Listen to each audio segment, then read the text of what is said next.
Chapter 21. It was good of you to come, Daniel, but do you think Jesus does not know all this? Annoyed, Daniel looked back at Simon.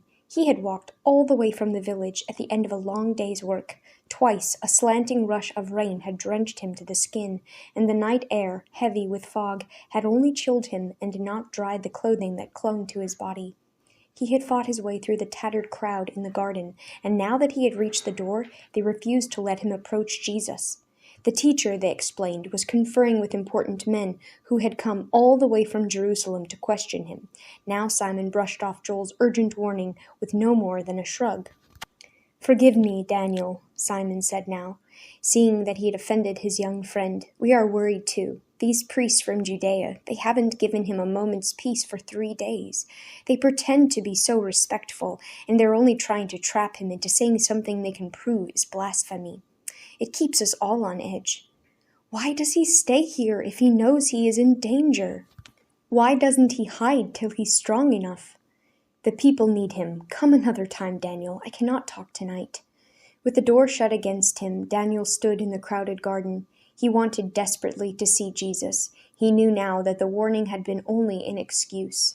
If he could have one word, one sign from Jesus, he might find the strength to go on working.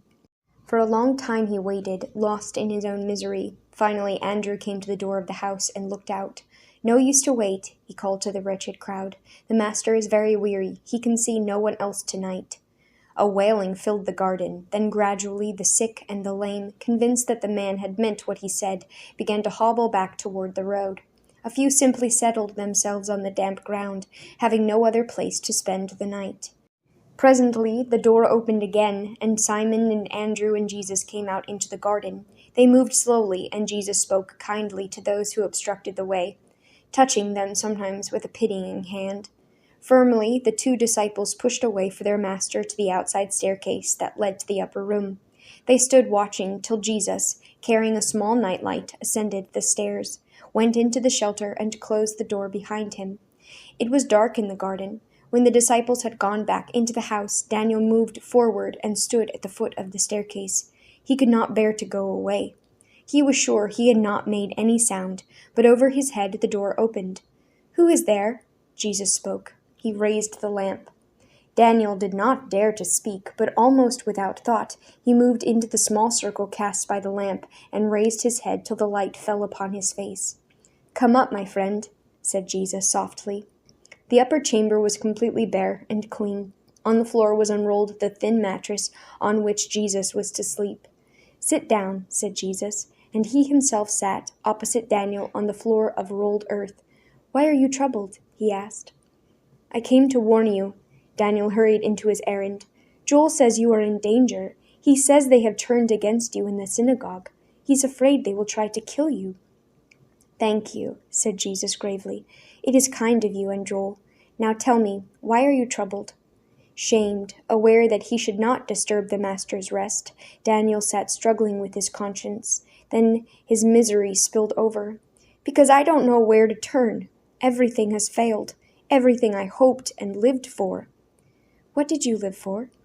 "Just one thing, freedom for my people, and vengeance for my father's death." "2 things," said Jesus, "not one." "They are the same. I will strike for both at once." "Are you sure?" Jesus asked. The familiar tightness pulled at Daniel's mouth. He had come for help, not questions. "All I wanted was a chance," he went on. "I thought it had come at last, and I worked and planned for it. Then it all went wrong somehow. All I have is another debt to pay. Samson." Jesus was silent for a moment. "This Samson?" he asked. "He was your friend?"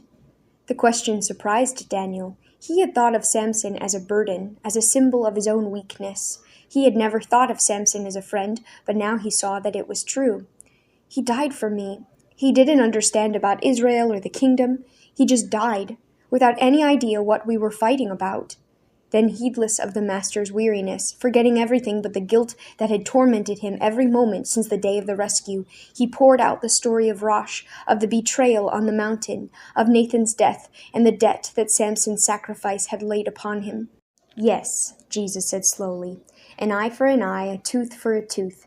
It is so written. We must repay in kind. But Samson has given you all that he had. In what kind can you repay him? By vengeance. He did not give you vengeance, he gave you love. There is no greater love than that a man should lay down his life for his friend. Think, Daniel, can you repay such love with hate? It's too late to love Samson. He is probably dead. Then, as Jesus waited, should I love the Romans who killed him? He asked with bitterness. Jesus smiled. You think that is impossible, don't you? Can't you see, Daniel? It is hate that is the enemy, not men. Hate does not die with killing. It only springs up 100-fold. The only thing stronger than hate is love. The boy lowered his head, scowling at the floor. This was not what he had come to find. With terror, he pushed away the words that struck treacherously into his own weakness. When he looked up again, Jesus sat with his head bowed, one hand across his eyes. Every line of his body showed his urgent need to rest. Daniel felt a stab of conscience, but his own need was too great. He had to speak. I don't understand, he pleaded, but I know that you could save us all if you would. Master, why will you not lead us? There are so many, hundreds, thousands in Galilee who only wait for a word. How long must we wait? Jesus did not seem to have heard. He did not move. Slowly Daniel got to his feet. As his hand touched the latch, Jesus spoke. He had risen too and stood looking after the boy. Daniel, he said, I would have you follow me. Master, a great burst of hope almost swept him to his knees. I will fight for you to the end. Jesus smiled at him gently. My loyal friend, he said, I would ask something much harder than that. Would you love for me to the end? Baffled, Daniel felt the hope slipping away. I don't understand, he said again. You tell people about the kingdom. Are we not to fight for it? The kingdom is only bought at a great price, Jesus said. There was one who came just yesterday and wanted to follow me. He was very rich, and when I asked him to give up his wealth, he went away. I will give you everything I have. Something almost like a twinkle of humor lighted for an instant the sadness of Jesus' eyes. Riches are not keeping you from the kingdom, he said. You must give up your hate. Daniel felt himself trembling. He was torn in two.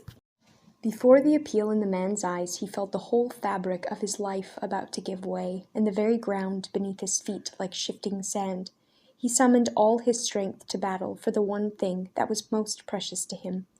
I made a vow before God, he defied Jesus. Is not a vow sacred?